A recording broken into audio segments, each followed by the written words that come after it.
I'd like to introduce our first speaker, which is Jose Queiroz from Portugal, from Association Piaget for Development. And he is going to talk about a project, a peer-to-peer project designing research and its delivery on people who use drugs with people who use drugs. So without further ado, if I might ask Jose to take the floor. So good afternoon or good evening. Thank you very much, Andre, for your introduction. And first I want to say thank you to my colleagues and partners for this session, Matthew Southwell and Queiroz from EuroNPUD, as you very well known for sure. And they were, great collaborators, designing with us this session and trying, to work towards a different, let's say, a different kind of involvement that when we address peers. And this different kind of involvement is connected with knowledge, is connected with collecting evidence, and is connecting with producing this evidence and knowledge to further, help designing projects and better drug policies in the future. So let's talk about peer research involvement. I think it's very different and new subject somehow. It's not about, peer involvement addressing services or peer involvement addressing advocacy. It's about producing knowledge. So, in 2018, APDES has, designed a project. I will not talk about the project because it's very boring normally. So the idea was more or less, to somehow, based on the needs assessment, on the drug context and the situation that peers were facing in countries like Portugal, Netherlands, and Belgium, how did, the kind of services that were being implemented on harm reduction be implemented on this context could be helpful for other countries in other regions like Greece, Lithuania, and Poland. So let's say that we are talking about, these areas coming from the eastern part of Europe.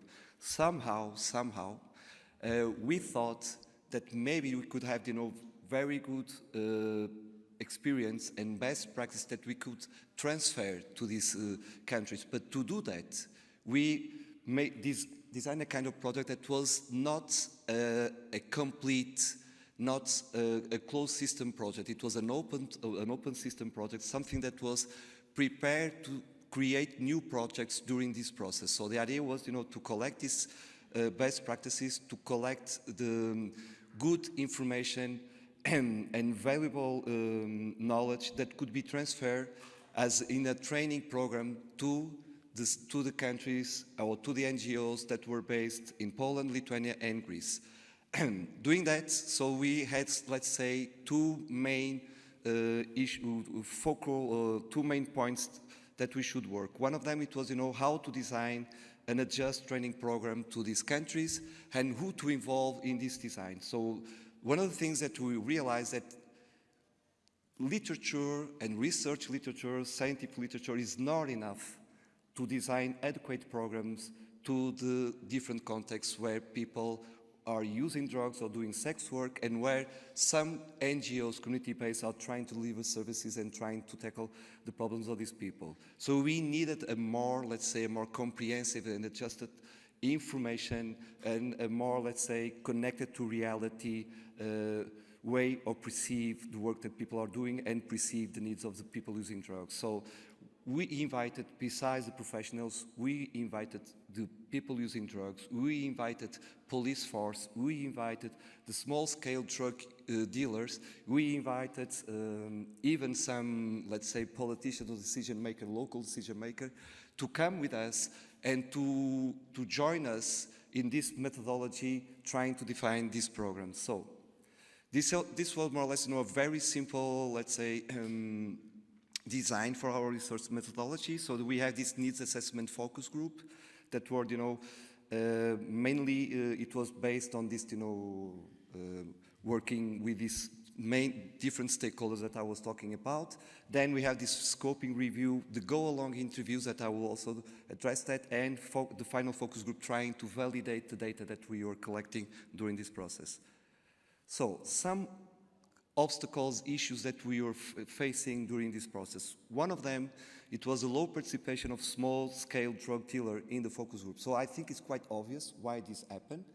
And I would like to address a particular example that we were facing in Portugal. So when my colleagues from research were, making this focus group and were inviting the small-scale drug dealers to come and join us, one of them has accepted, actually.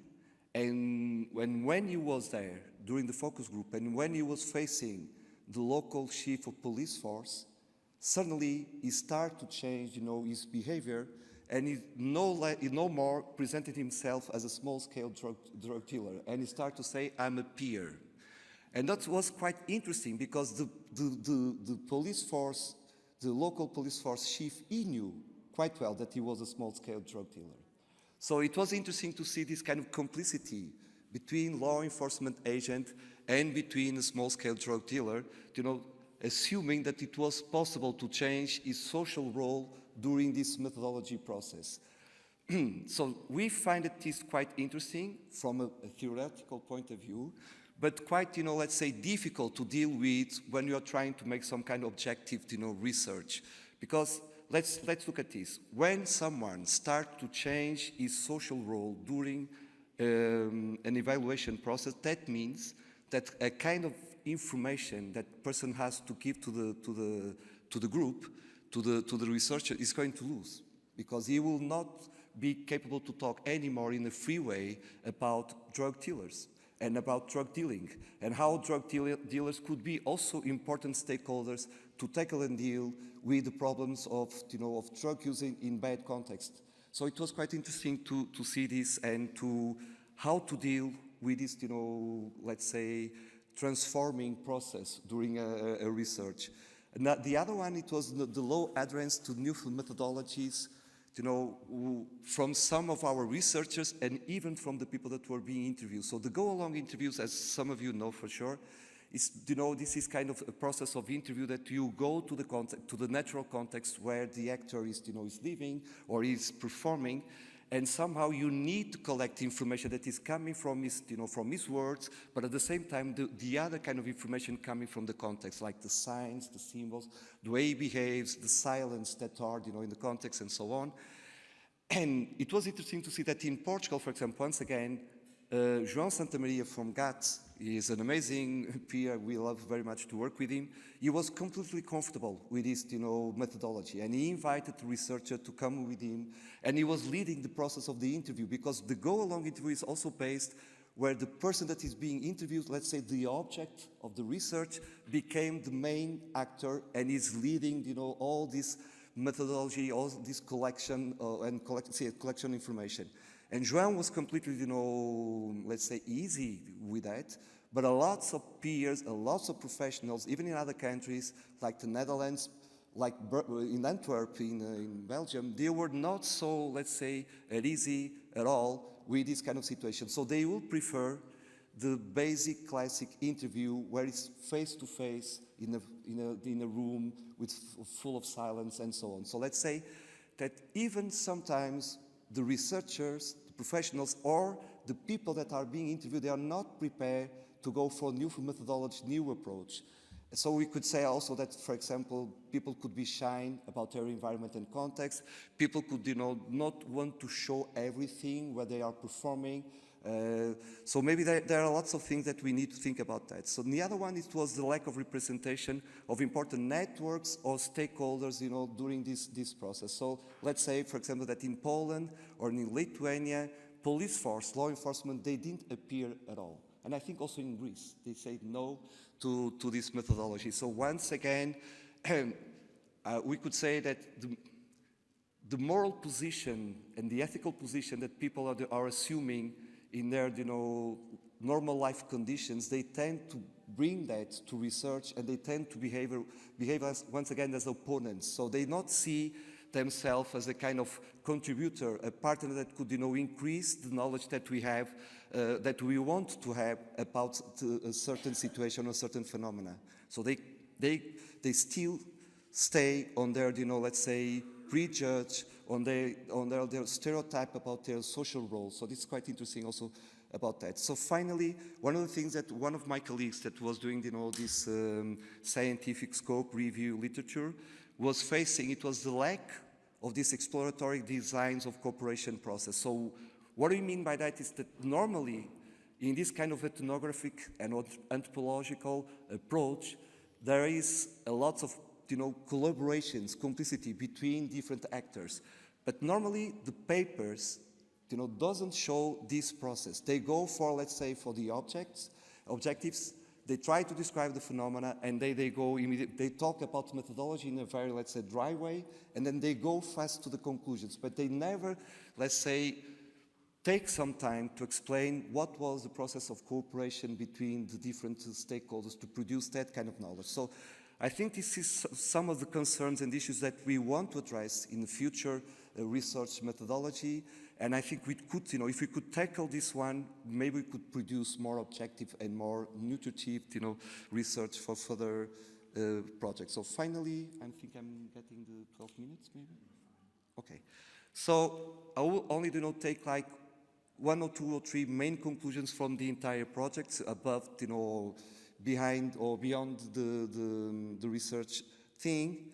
And one of them, for example, is that we need for a more research and academic involvement in this phenomena, and the importance of involving peers. So let's say that lots of researchers, lots of social scientists, they still prefer to stay, in their cabinets, in their marble tower, and they're not so able and capable to go to the natural context, to involve themselves and create a relationship with drug users, with small-scale dealers, with law enforcement agents and so on, and try to understand and try to describe better the context where that they want to research. So somehow it's like, how can we produce valuable research information if we are not engaging ourselves in the context and with the people? So that's one of the questions that we also want to address in the future.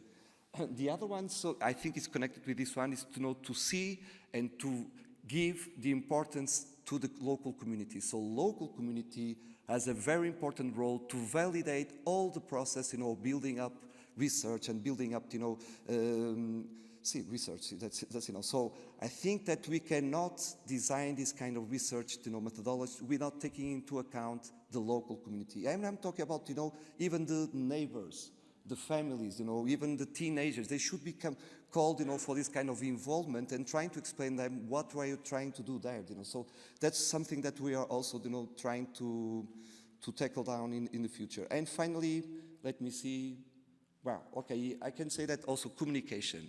So I would say that communication between different stakeholders, communication between, academy, local community, communication between harm reduction professionals, peers, and so on, activists, is not enough. So I would say that communication is quite fragmented, is quite, feeble, with a lots of bottlenecks, with a lots of obstacles during the process. So I think that we need to make this effort to trying to combine different narratives and try to, let's say, trying to understand what do you mean by this and by that. So we need to have more mediators, people capable to translate different ways to see the world, different ways to see a phenomena.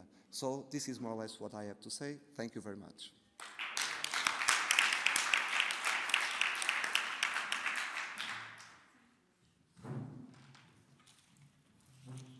Thank you very much, Jose. That was great setting out the lessons that have been learned in trying to understand how better to include people who use drugs in the research process and the methods. The next speaker is from Poland, and it's Justyna Struzik, who will be talking about the experience in Poland, where they're starting from a relatively low level of participation. And if I could just ask you to come up and take the floor.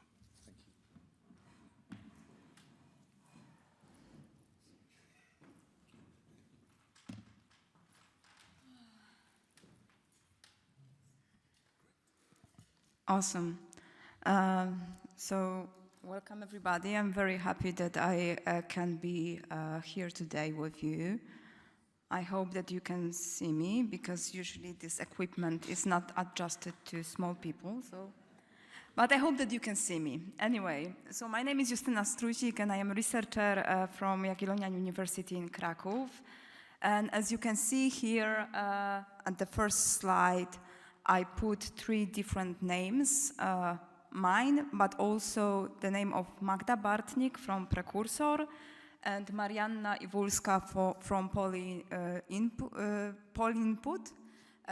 Masha is with us today, as it's very hard to imagine that this presentation could actually happen without these two fantastic activists. So a huge bravo for them as well, I would say.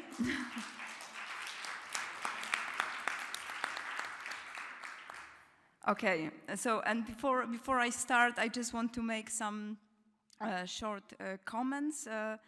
As I'm coming, I mean, in the past, let's say, I was doing more research focused on queer communities, that is LGBTQ communities and so on. So actually, it's very important to start with, like, you know, position yourself within the community that you are talking about. So I am a researcher, and I am from Poland. The political climate right now is very important when you think about harm reduction or any activities that could support marginalized communities. Right now we have National Independence Day, so basically the capital city, Warsaw, is occupied by so-called patriots, that is fascists, and it's very sad. So this is just to give you a brief contextualization of a place from where I speak. And the second comment that I would like to share with you is also about the idea of peer involvement. When I joined the project, Peer2Peer, which was a fantastic idea, I think, to be part of, I was a bit surprised that we are talking about peer involvement, because for me, as a like a queer person or person involved in queer movements, it's all about us always. I mean, nothing without us, nothing about us without us, right? That's the rule. But this bizarreness that I started with, I think it could be also very inspiring to think about drug field from a bit different perspective.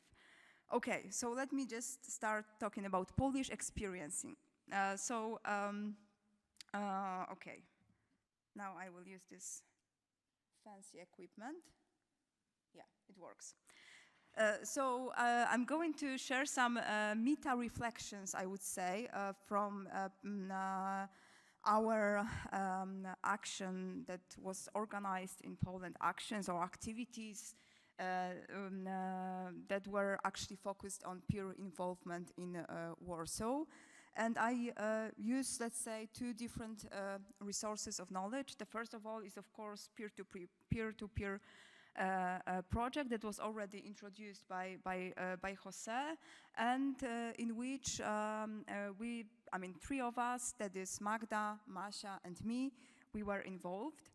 And the second is the current project on criminalization of drug use, which is a research project and which is like the main, let's say, for me, project right now. And I think that this is also very important because in this project, during my ethnographic research, I can actually see how people who use drugs, how harm reduction activists navigate this very complex, very unfriendly landscape of criminalization in Poland. So this is just to give you a perspective. When it comes to context, more broadly speaking, social context of doing harm reduction programs or services in our country, I think that first of all, what we saw and what was actually part of our research as well, like the result of our research that we conducted in Poland, it is the fact that harm reduction services, although they are often quite progressive, but at the same time very limited because they are present only in a very few cities like Warsaw, Krakow, maybe Wrocław as well. They do not actually involve peers as equal.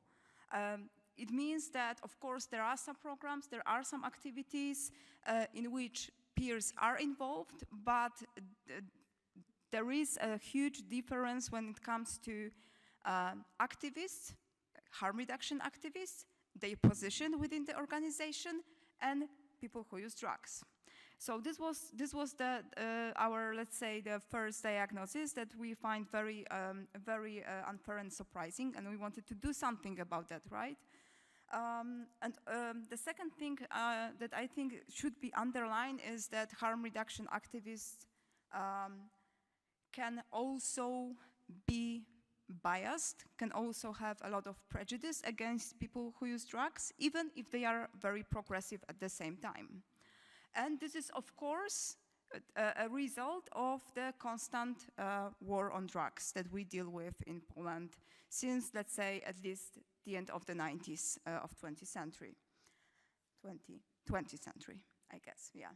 So this is actually something that led us to the second questions, the difference between activists and people who use drugs within organizations, within initiatives, whether we can imagine, whether we can think in the Polish context again, that people who use drugs can be activists at the same time. Because often there is this assumption within these professionalized NGOs that actually we have experts, we have activists, we have professionals, but they are not people who use drugs.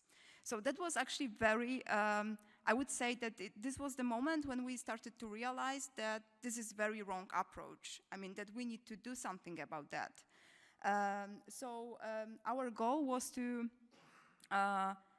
rethink or change thinking about harm reduction activism in general.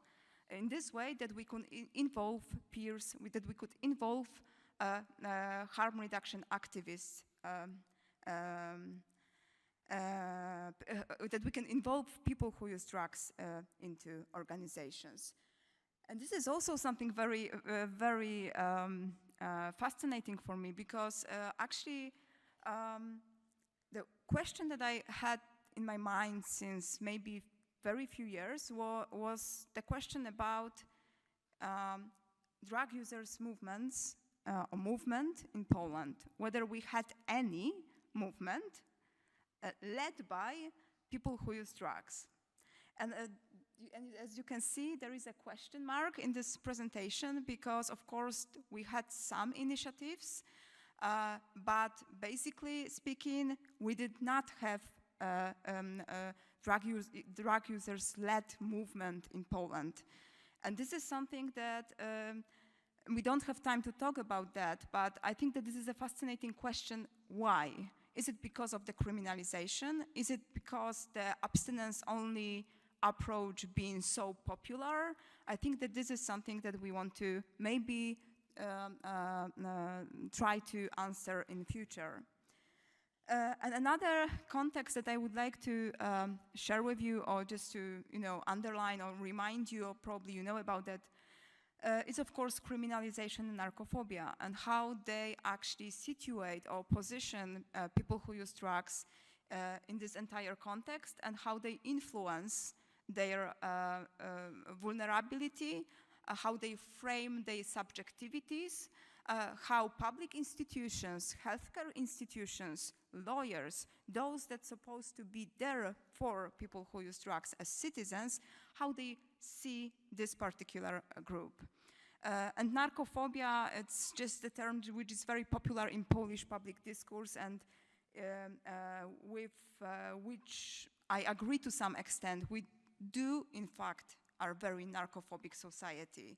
We love alcohol, but we hate drugs when it comes to public discourse and the way in which we speak about drugs. Yep. Mm-hmm. So when we were thinking about this, what can we do? How can we actually think about harm reduction programs in a different way? In this way that actually people who use drugs can be equal partners, can build this activism together with us. We also mapped out like the key obstacles, let's say, that we see, and they are very quite broad, as you can see. But I think that we cannot talk about harm reduction without taking into consideration these broad factors as well. So first of all, criminalization of drug possession. Of course, involving peers or people who use drugs into some programs, into some activities can make them even more prone to criminalization, to police violence. This is something that we need to take into account, of course. The second thing is, of course, users as a very diverse groups, and as a very diverse group, something that we have to deal with. When I talk about this, diversity of this group, I primarily talking about the experiences of Precursor, that is organization based in Warsaw, but of course it's not only about Warsaw.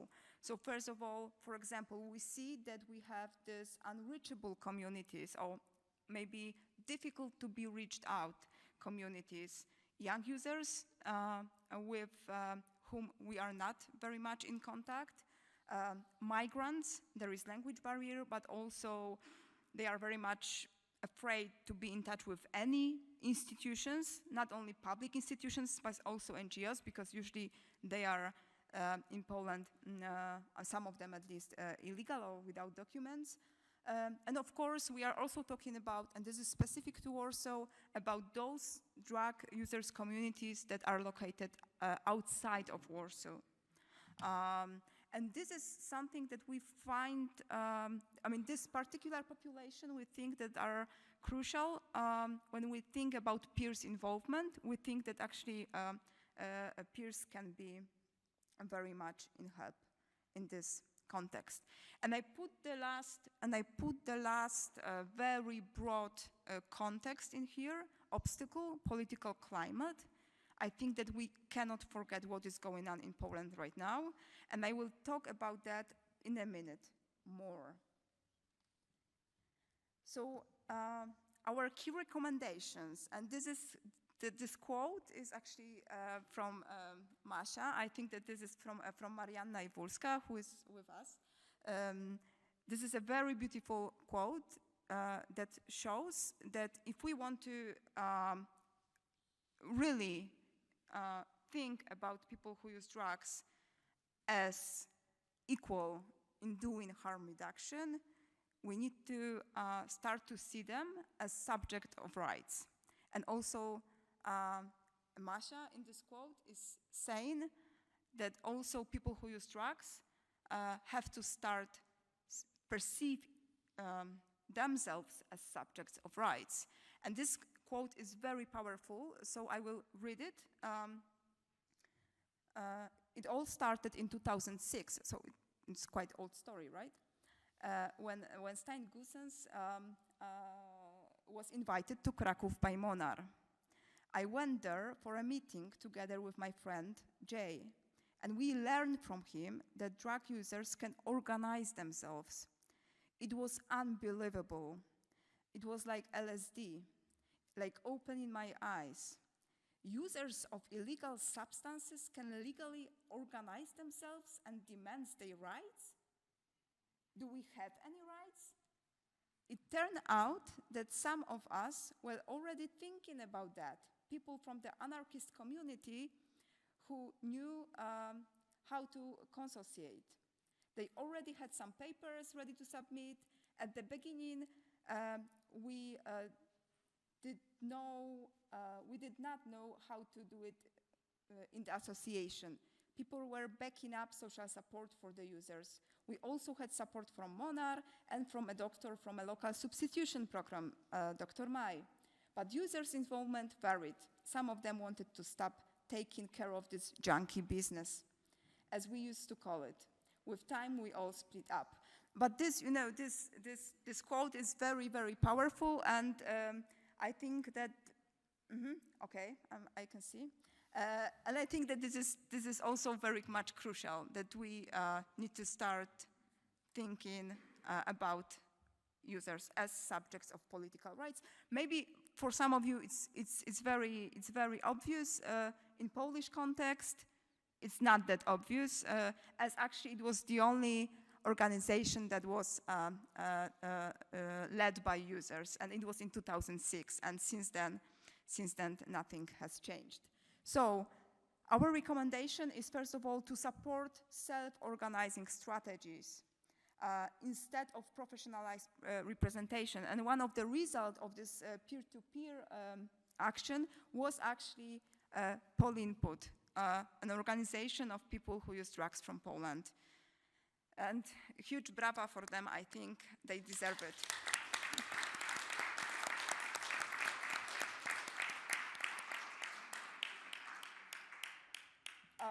Just one more thing. Of course, decriminalization, the next steps, we have to do that. And the second, and the last one, just the last one, we need to think intersectionally. Why? Because in recent attacks coming from the government, LGBT community, sex workers, and drug users were put all together as the, the worst possible citizens. So we need to cooperate with different organizations from LGBT community, sex workers, wherever we can find some allies. Thank you very much. That's all from Poland.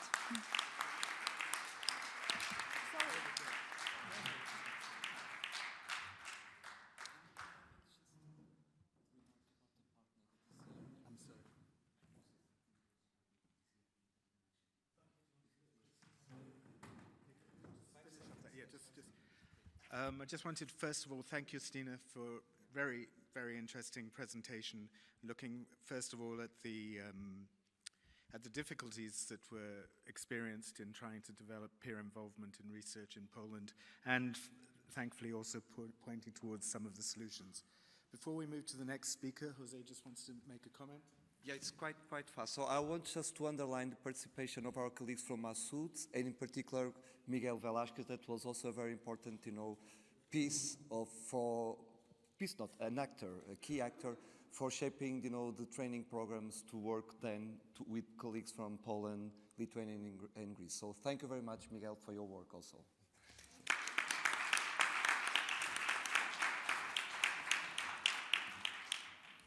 Thank you very much. And now after Poland, we have Marta Pinto from the Association Piaget for Development from Portugal again, looking at the involvement of peer-to-peer, or people who use drugs within research within a more advanced setting or in Portugal. Thank you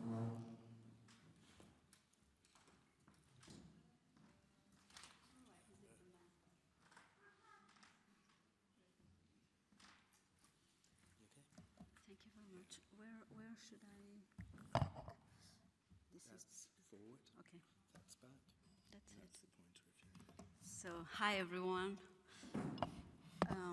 I want to thank the organization for inviting me to be here, and I'm really happy to be here with all of you after almost 2 years of isolation and before Eberhard retired, who is a very special and inspiring person to me.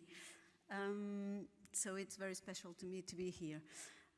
I want to say that I've worked with and for APDES for, I don't know, maybe 15 years, Jose, but not anymore. So I'm here as a researcher and a professor at the University of Porto, where I work also for more than, I don't know, for around 17 years also. So I'm here to talk about peer involvement in scientific research from the point of view of research.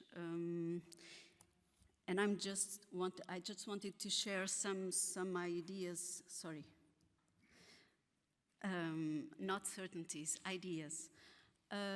Well, I think that community-based participatory research may be an excellent background to insert community member involvement in research, peers in particular. And as you can see, this is the idea of involving community members in research is not a new idea, although it has not been developed as I would like to. It has at least 80 years, and currently there's a growing interest in using it.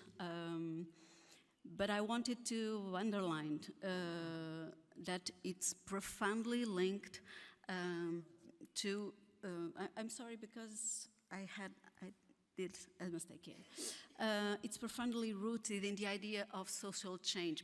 So when we think about community-based participatory research, we are very worried with social change and with action led by the community needs.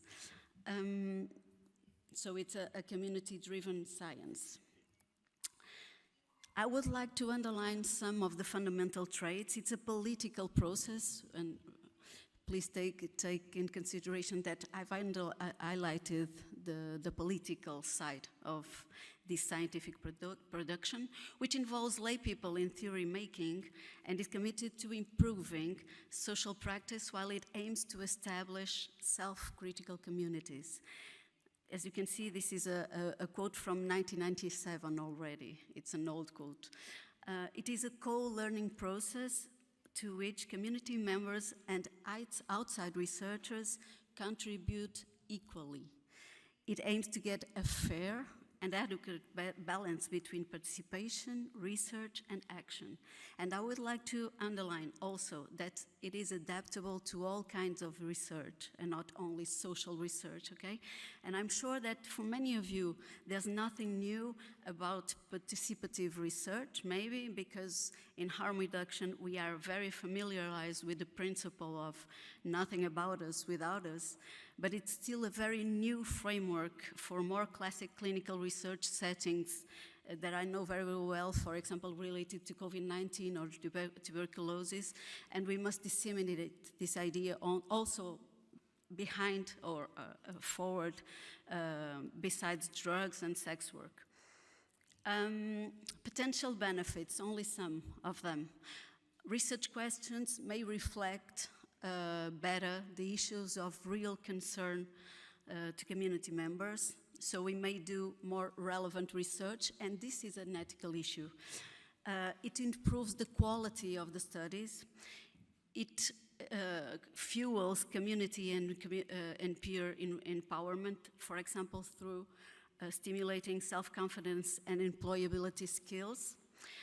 It reduces, or maybe reduce, power imbalances, minimization of outsider misinterpretation bias, and improvements on ethical considerations, namely on the consequences of the results of the research that many times escape to researchers.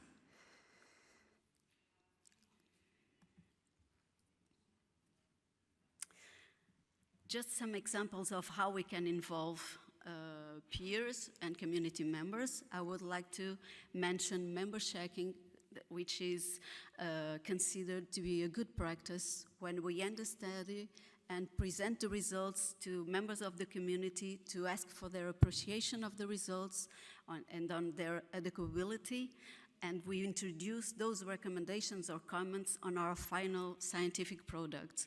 And I have a special interest on peer research because it's an example of a much deeper involvement of peers or community members, since they are not seen as a kind of external consultants, but they become integral members of the research teams, contributing to all the steps of the study, from the design of the protocol, collection of data, interpretation of data, and dissemination activities.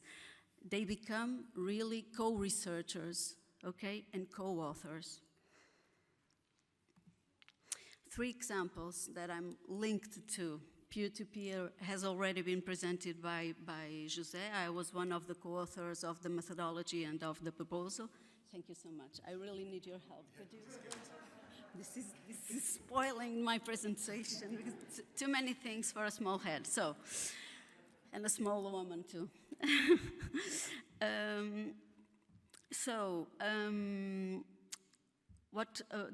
In peer-to-peer, in all of those examples, peers were or will be co-authors of the scientific products. And in all of them, I really think that we've made a genuine effort to put ourselves as researchers in the position of being at the service of the community needs and not the other way around. And I think this is not as common as it should be. I wanted to highlight regarding peer-to-peer that Jose already presented, that peers, professionals, outreach workers, and researchers all, in my opinion, played the same roles and had the same level of participation in all the stages of the study. And as you saw, we had previously a focus group to address the research needs of our participants, including small drug dealers and peers, and also police representatives. And at the end, besides participating in the collection of data and treatment of data and so on, we did a final focus groups where people could say if we did a good work or not, and they could do their recommendations based on the results found. The other example regards COVID-19 and the Portuguese sex workers movement. What happened was that at some point, fortunately, I could notice the incredible work that was being developed by the Portuguese sex workers movement by offering care to sex workers during the confinement periods related to the pandemic, but also to the rest of the Portuguese community. Sex workers were taking care of the Portuguese people independently of they being sex workers or not. And so I've contacted the movement to offer our work in order to document and characterize this work, because I thought it was fundamental to make it visible and make it visible through the credible discourse of science, okay? Fortunately, I challenged Joanna, who is here with us, to make her master thesis on this theme, on this subject, because we didn't have the money for the research, and Joanna was thrilled to do that, and thank you, Joanna. We started negotiating with the movement, and you know that this is a more private confession that I have to make. It was very difficult for me in the first meeting because I really felt mistreated. I was genuinely trying to be generous with the movement, to make it visible. I was trying to be I was wishing for us to be a tool for the sex workers show their work. And I got from one of the elements a very defensive reaction. And I even thought about giving up, you know, because I think it was unfair to us. Fortunately, that didn't happen. And I understood that they all were already victims of the predatory research.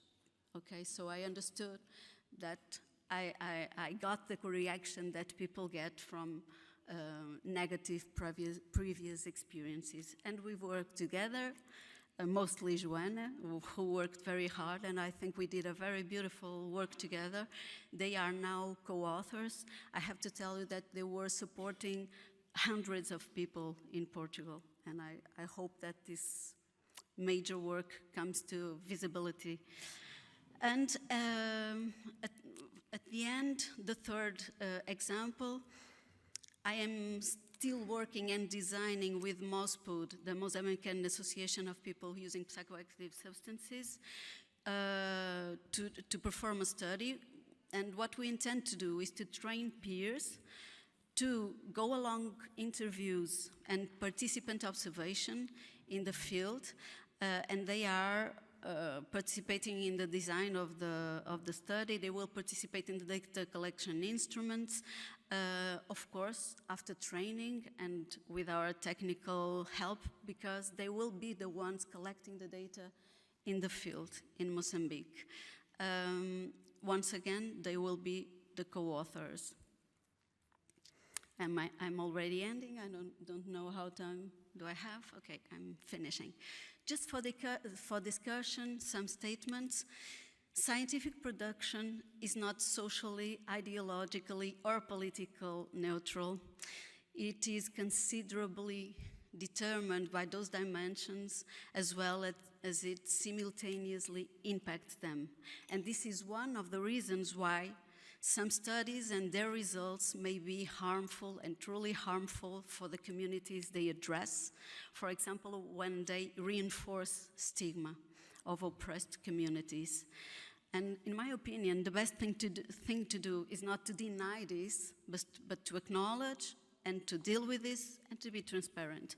So I must confess and admit publicly that, of course, I'm not ingenuous when I decide to do certain types of studies like those one that I've mentioned, and no one is, but I admit it.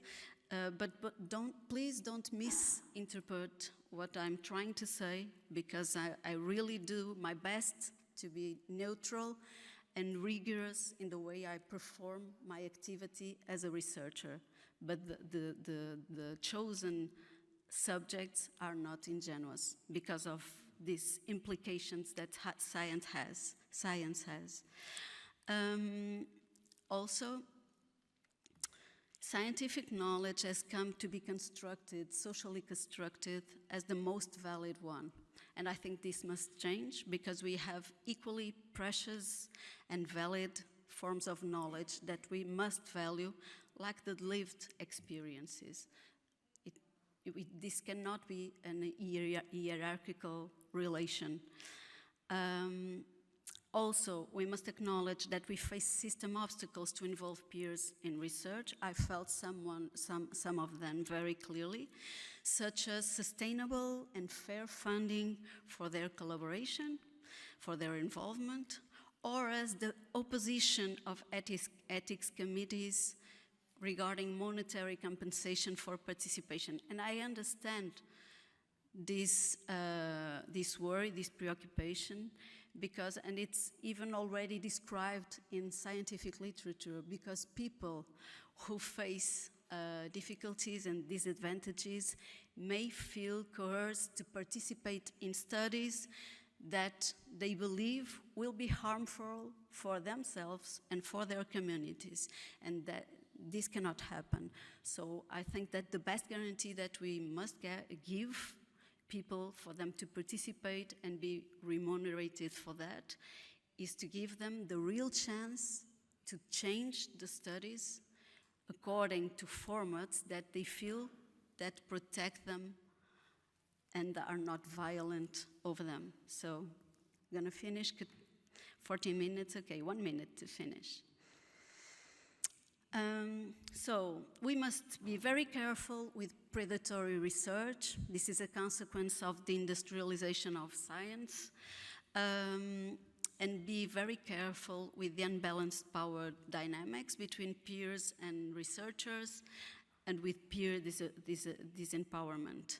Good practices, something that we must care about. Co-participation in every stages of research, profound and mutual respect regarding different and complementary expertise, like the experiential and the scientific, and I think this must go both ways, because the contrary also happens. Fair compensation for community involvement. And to finish, the take-home message, meaningful participation must be a guiding principle for scientific production, for both technical, because we do better studies, but also for ethical reasons. That's it. Thank you very much.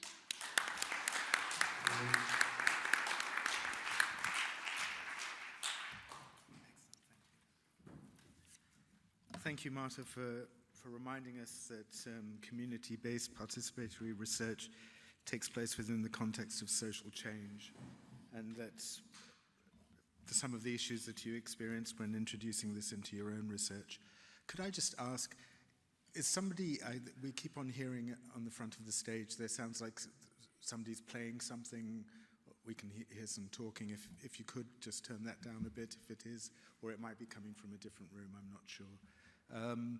If I could just now move on to the next presenter, which is Ernst Weiss from Médecins du Monde, and who will be actually showing a presentation on the screen and also speaking. Thank you.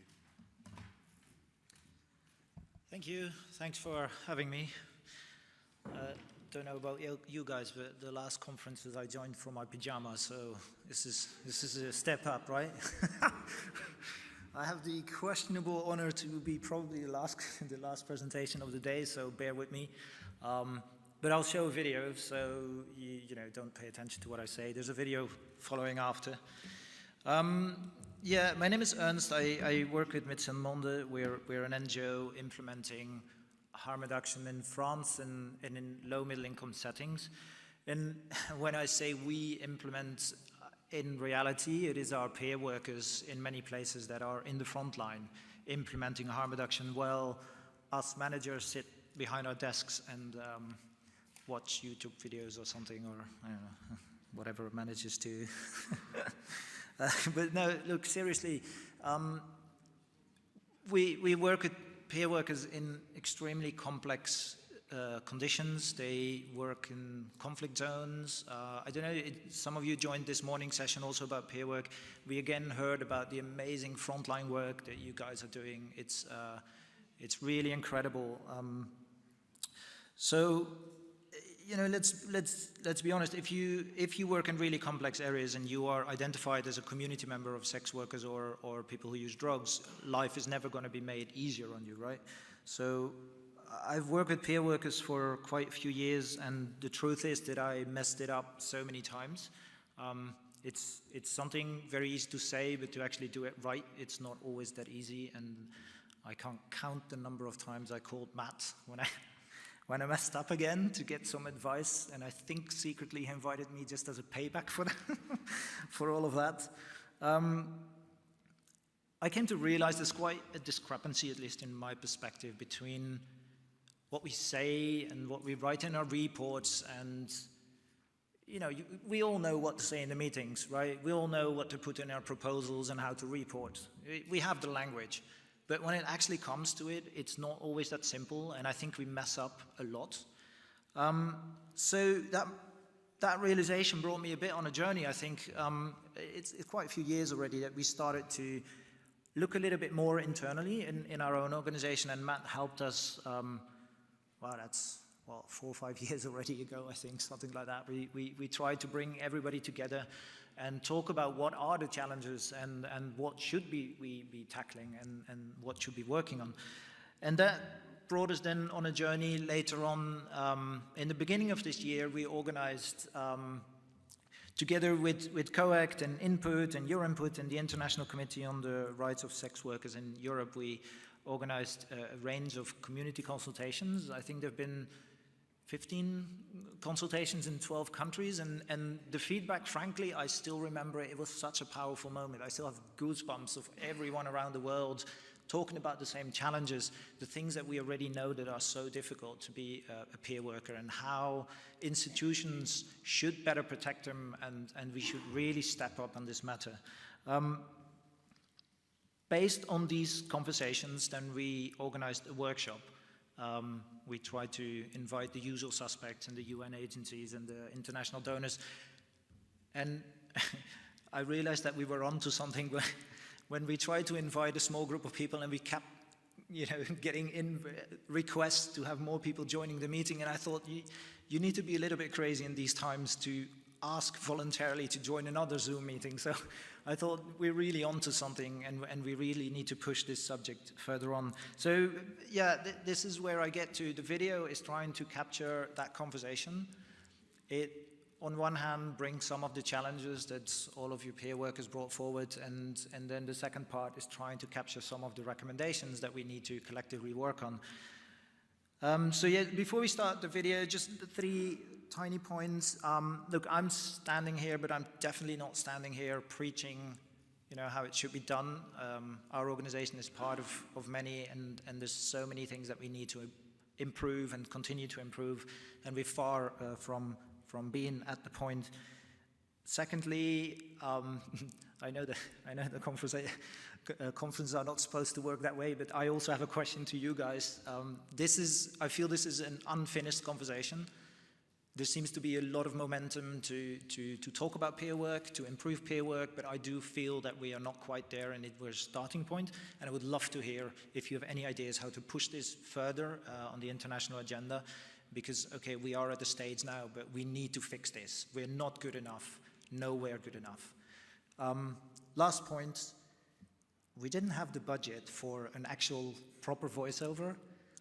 So I tried to put my best BBC accent I could come up with. I sound like an idiot, so bear with me in the video. Enjoy.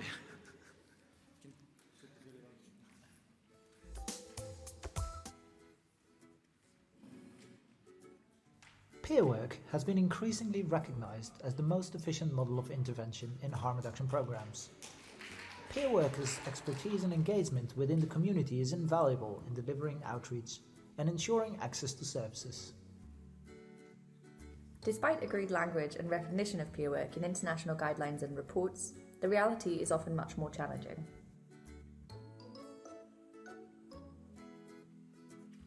Partners in this space came together and facilitated a global community consultation of peer workers to talk about their daily realities and highlight areas for improvement. Community leaders organized 15 consultations among drug user and sex worker peer workers in 12 countries. This led to a roundtable discussion of 75 people from 25 countries, including representatives of the UN, donors, public health specialists, programmers, and civil society, with peer workers at the heart of the discussion. The discussions were structured around the key themes identified in the consultations. From these key themes, the following challenges were identified during the discussions. 1. Fostering self-organization. Programmers rely on the privileged access and lived experience of peer workers to reach and engage the communities in order to deliver services. But once the community is ready to self-organize, the initial implementing organizations should step back instead of competing for the often very scarce resources. If funding is scaled back, the community-led initiatives are always the first to be cut. 2. Career paths and employment conditions. Peer workers are the cornerstone of many programs, but they are often the least protected, recognized, and the most exposed to risks. Most don't have equal worker rights with salaried positions and benefits such as health insurance and social security. In many contexts, peer work is not recognized as a formal profession or in national health systems. Evolving professionally can be very difficult for peer workers, and they often reach a so-called glass ceiling, getting stuck with limited opportunities for career progression, reflecting the different value placed on lived and learned experience. 3. Safety and security. Peer workers often work with and come from criminalized communities with inherent risks of arrests, harassment, and exposure to violence. Peer workers can provide access even in remote or difficult to reach environments such as conflict zones, which leads to further contextual risks. Navigating within highly stigmatized communities comes with additional risks, such as being misunderstood or mistrusted by their peers and the wider community. 4. Meaningful participation. Peer workers are the most legitimate to speak as a representative of their own communities. Many policy-making spaces are often difficult to access, with bureaucratic and language barriers that can limit peer workers' meaningful involvement.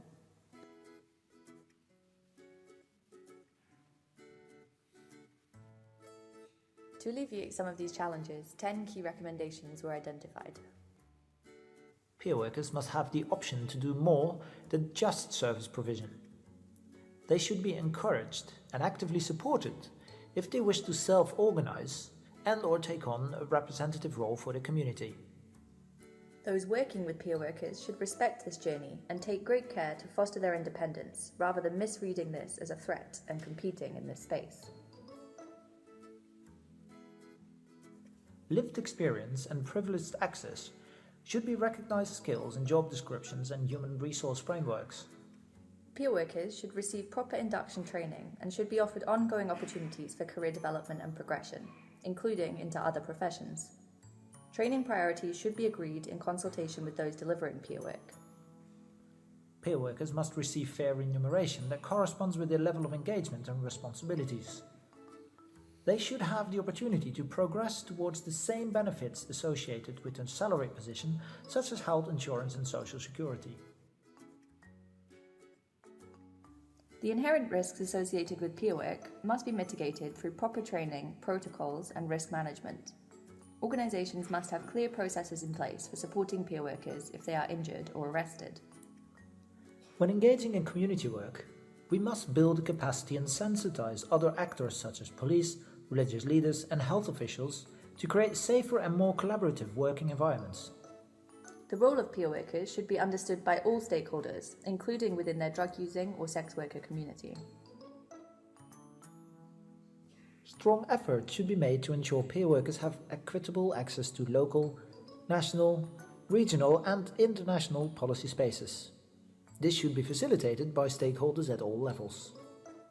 To ensure meaningful participation, peer workers should receive training and capacity building according to their own level of knowledge and desire to engage.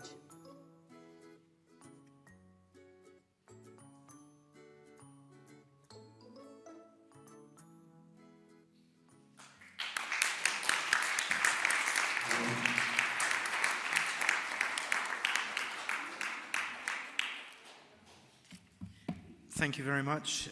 We have 15 minutes left in which we can take questions for the panel, and we heard from José about the Peer2Peer Project and the experience there, and from Justyna about the experience in Poland, and Marta in Portugal, and Ernst with this very fun description of a very serious issue and the issues that need to be addressed around involving people who use drugs within research and in organizations as well. So if I could just open the floor and ask for questions to the panel, and if there is someone specifically in the panel you want to ask or direct the question to, if you would indicate that as well.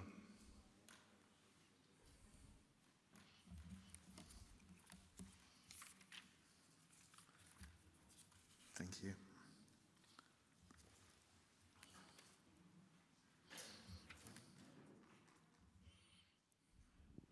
Hi, Tessa from Antwerp. I was involved in the Peer2Peer project, and I'm very happy to hear that this resulted in the poll input due to the Peer2Peer project. It's like a little feet orgasm.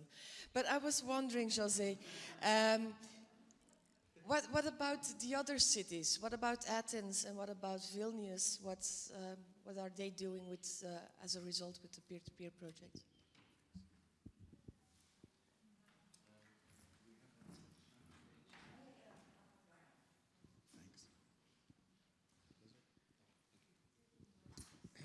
So I think regarding Vilnius, what was interesting to see, it was the acknowledgement by the youngest, movements for people tackled, with drug checking and recreational drugs in festival context. So somehow I think it was very important for them, because these youngest professionals, even volunteers, they realized that they were doing a very valid job, that they were, also being engaged in production of scientific research. And I think that was quite interesting to see, from their point of view. So I think that about Vilnius is about acknowledgement, honestly. That will be the main, let's say, result of that. Social acknowledgement, and yeah, that's quite enough, actually.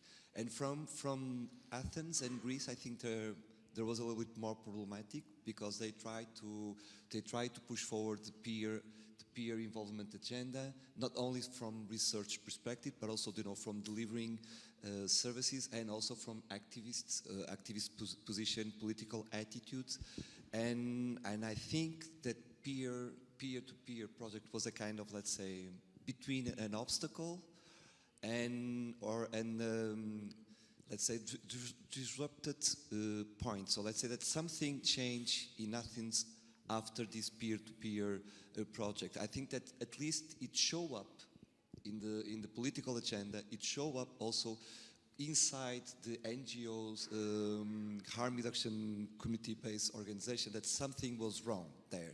there was a kind of, the elephant in the room was not being talked about. So I think it was quite interesting because somehow now the landscape is more clear. Somehow now we see that peer-to-peer should be addressed. Peer-to-peer should be put on the agenda in Athens, and no one can fake anymore that peer should be involved in this process. So when I say no one, I'm talking about the professionals, I'm talking about decision makers, I'm talking about even the local communities. So I think that now, I hope, peers have an opportunity to raise their voice and to push back forward, this peer involvement agenda. Thank you. Another question? Thank you. I'm Dominic Ivanis from Prague, from Progressive OPC, and I believe with cooperation with EuroNPUD for the future. I have just maybe question naive, but it's really nice what we are here together. I believe what I am peer, and I can work like a peer professionally. Nice movie, thank you. And my question is a little bit naive, because I know what we are really nice people here, but if it is a real pressure for politics, government across the countries, Europe, pressure for all jurisdiction, because by me it's very new what in French is different. I believe I'm from East. This house is a real communistic monument, okay? And I am really happy what we are here, junkies and professionals together with one good idea for the future. But if it is real pressure for change politics, maybe it's question naive. Would anybody like to respond? Can I summarize what it is?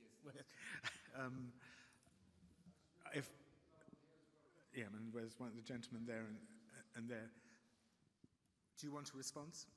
Or was it a statement, is what I'm trying to understand. It was more of a statement, yes, I thought so. But we take your point and thank you for it.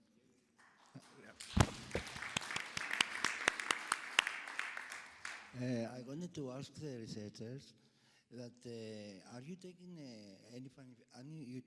there's a manifesto from the downtown east side of Vancouver that is talking about the researchers. It has a guide how you are making the research.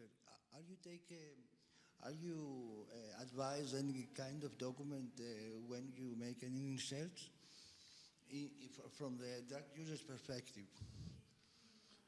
Research standards between people who use drugs and research organisations. And the guidelines, whether you're producing guidelines for that. Is from drug users that they say exactly how they want to be treated and how. Can we take that? So I think that, I think that in that particular case, Marta and maybe Justyna, they could address this predatory research, because I think it's about that also. Yes.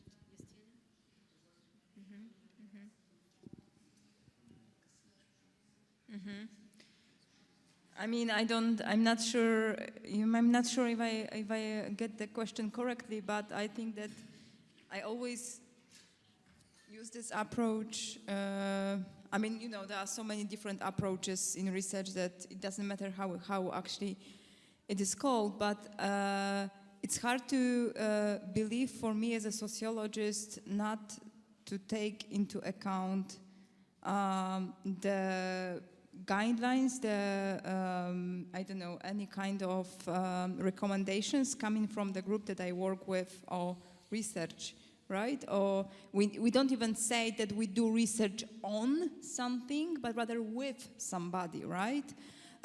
So it's very, it can be very general rule just to, listen to people that you talk with.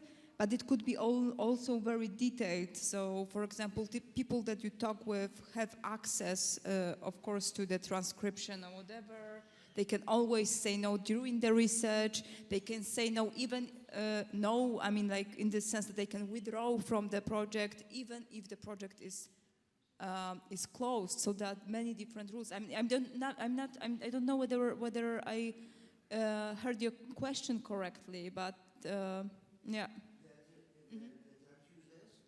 From Canada, they make a manifesto from the researchers to have this manifesto in their mind when they make any research, to read it and make accordingly to this manifesto, to have some rules about. Okay. Could we, there's another gentleman there who has a question, Yes. and then the lady's going to answer. No? I just wanted to say one thing, 1 minute, to answer to what you were saying. Canada is the country that I would say is publishing more things about this type of involvement.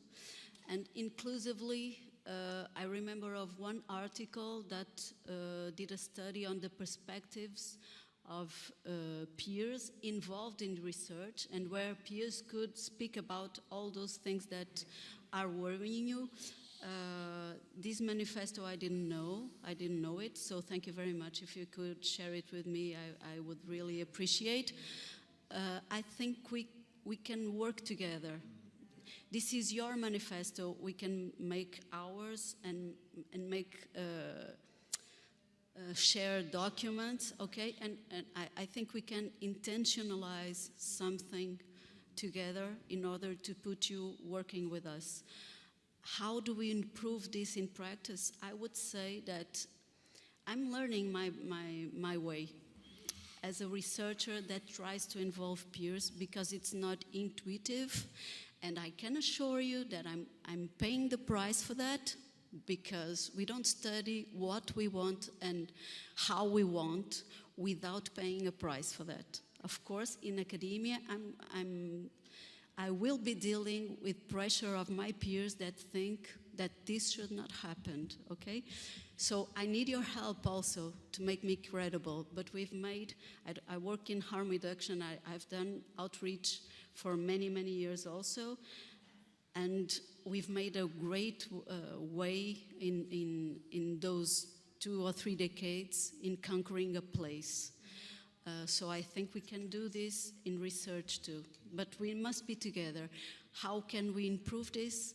You must be in the design of the studies since beginning, and you must tell us what are the ethics that we should be working upon, because today only the ethics committees are doing this, and they are not peers, and many times they say the most stupid things, like for example, they try to force me to collect written consent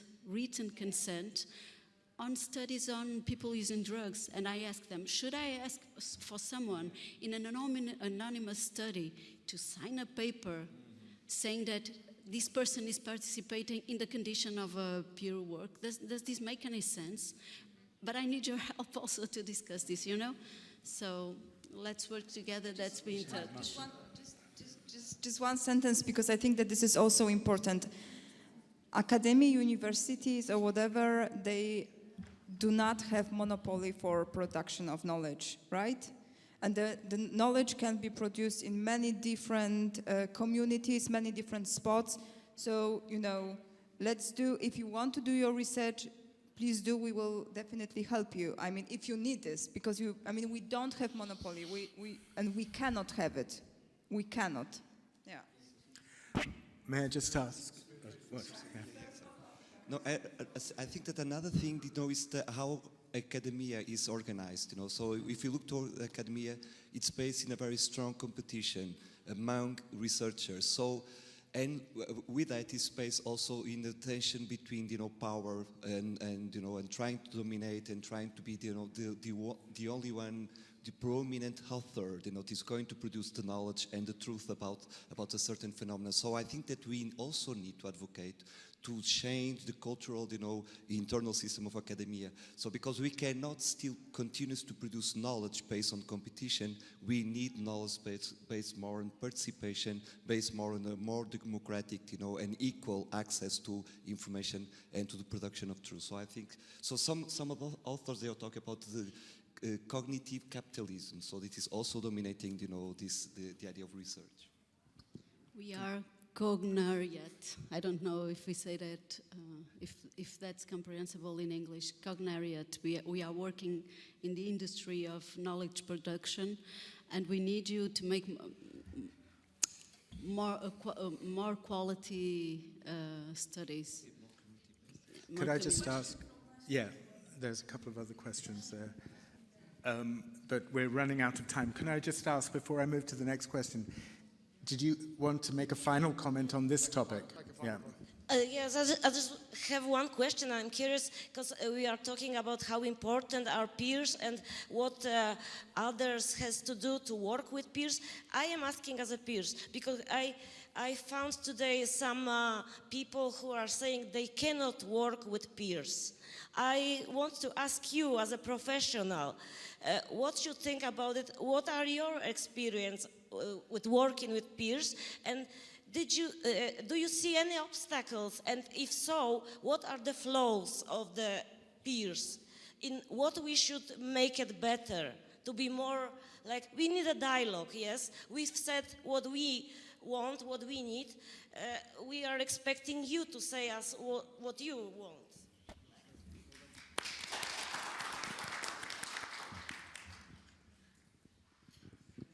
Do you want to respond? Yeah. I think we will want to respond. Yeah, but quickly. I don't know. I think that in research, maybe the relationship, from my point of view, because I've also worked as an outreach worker, as I told you, maybe it's easier in research.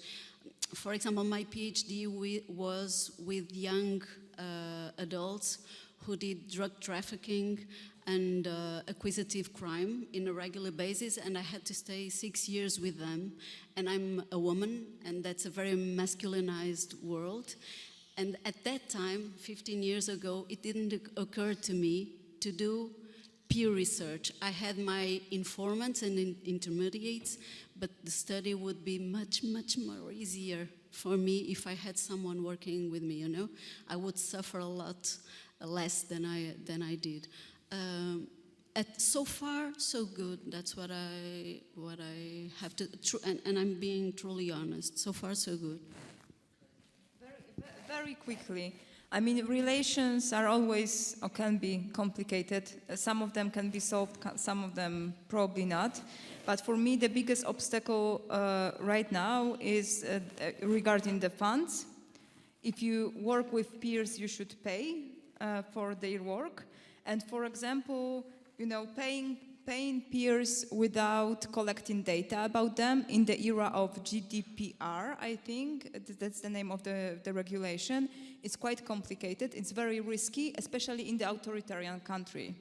So this is a systemic problem that I see. How can I invite people to work with me as equal so I can pay them without collecting data about them that can be at some point used by the authoritarian state against them? This is a huge obstacle for me. Okay, thank you very much. The gentleman over there has been waiting very patiently, so we have to, and we're coming to the end. So please, if I could ask all I want to say is a very interesting conversation. Being older, one of the benefits is that it does give me a chance to look at things over time, and I can recognize transitions and processes. I think it's really important to recognize that power needs to be defined and understood in a changing kind of world, and that things that we assume are not to be assumed. I think I don't want you trashing your scientific methodology to the point that you don't share your methodology and the idea that we need methodology. It's very interesting for me. I work in HIV, I also work in chemsex, and I also work in harm reduction, and there isn't one community. The diversity in communities, the difference in funding structures in harm reduction versus funding structures in HIV, who has power, who doesn't have power, the idea that someone like you who are active in the work don't see yourself as activists, and that we own ownership of activism in the community is really wrong.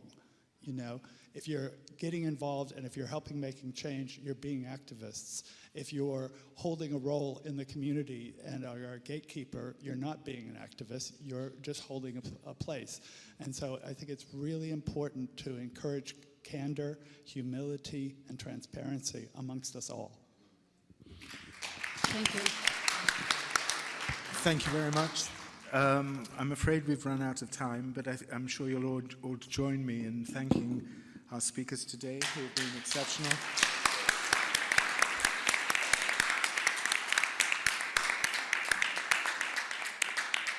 And thank you all for your participation as well, because it was a very lively and interesting group.